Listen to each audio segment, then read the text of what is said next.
Hi అండి, welcome to పూజారి Chamundeshwari channel.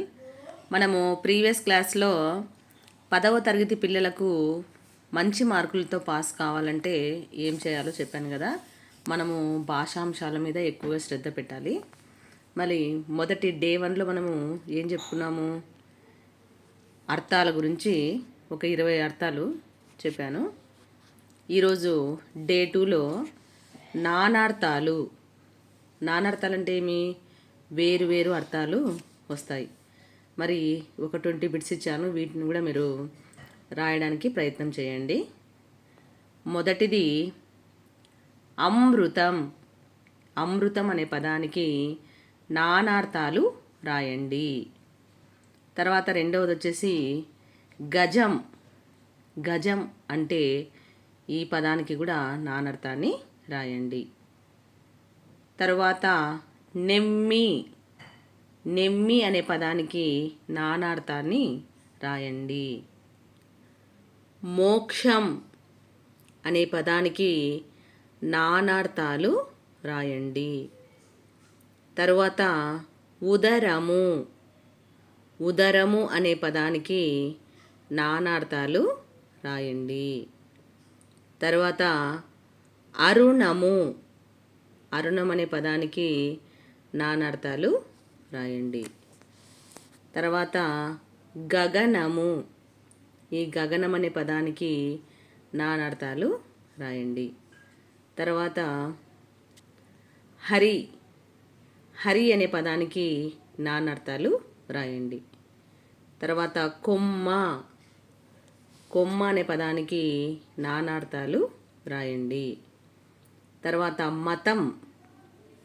మతం అనే పదానికి నానార్థాలు రాయండి. నానార్థాలు అంటే ఏమి? వేరు వేరు అర్థాలు. తర్వాత విన్యాసము. విన్యాసము అనే పదానికి నానా అర్థాలు రాయండి. నానార్థాలు రాయండి. తర్వాత మబ్బు. ఈ మబ్బు అనే పదానికి నానార్థాలు రాయండి. తర్వాత ఇంతవరకు మనము నానార్థాలే అడిగాము. మొత్తం ఎన్ని?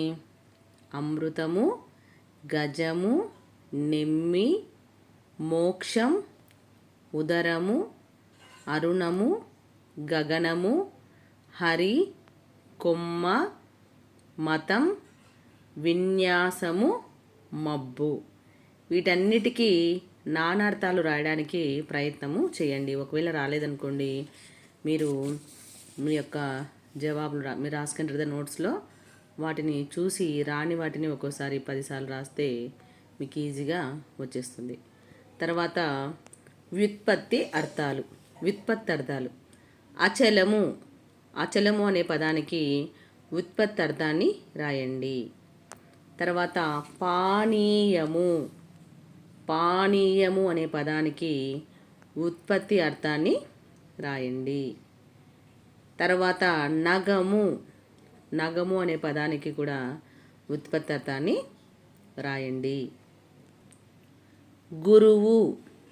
గురువు అనే పదానికి వ్యుత్పత్తి అర్థాన్ని రాయండి.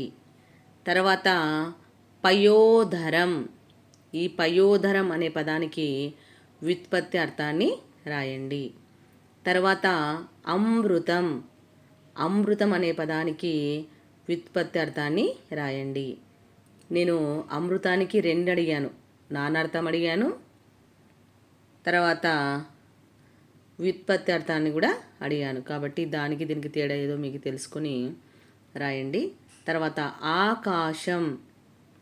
ఆకాశంకి వ్యుత్పత్తి అర్థాన్ని రాయండి. దీనికి కూడా మనము ఆకాశం అన్నా గగనము అన్నా ఒకటే కదా. నేను గగనంకి నానార్థాలు అడిగాను, ఇక్కడ ఆకాశానికి వ్యుత్పత్తి అర్థాన్ని అడిగాను. తర్వాత పాతకము. చివరిది పాతకము అనే పదానికి వ్యుత్పత్తి అర్థాన్ని రాయండి.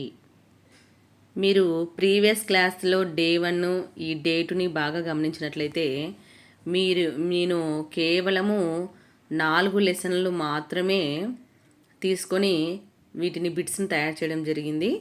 అంటే మనకు కేవలం FA2కి అనమాట. FA1 ఆల్రెడీ అయిపోయింది కాబట్టి FA2కి మనకు ఏ ఏ పాఠాలు ఉన్నాయో మీ అందరికీ తెలుసు. ఏవి ఉన్నాయి? 4 మనకి FA1కి వచ్చేసి మొదటి 4 పాఠాల్లో నుంచి ఇచ్చారు. అవి ఏవి? ప్రత్యక్ష దైవాలు, బతుకుగంప, శతక మాధుర్యము, ఉపన్యాస కళ. మరి FA2కి మిగతా అక్కడి నుంచి 4 పాఠాలు అన్నమాట. అంటే జలియన్ వాలాబాగ్, ప్రకృతి సందేశం, చేజారిన బాల్యం, జీవని. ఈ 4 పాఠాల్లో ఉన్నటువంటి అర్థాలను, నానార్థాలను మాత్రమే నేను అడిగాను. కాబట్టి మీరు డే 1, డే 2ని ఇవే 20 మొత్తం 40 మీరు రిస్క్ అనుకోకుండా రోజు ప్రాక్టీస్ చేస్తూ ఉంటే 4 పాఠాల యొక్క అర్థాలని మీరు నానర్థాలని నేర్చుకున్నట్టే అనమాట. ఓకే అండి, బాయ్.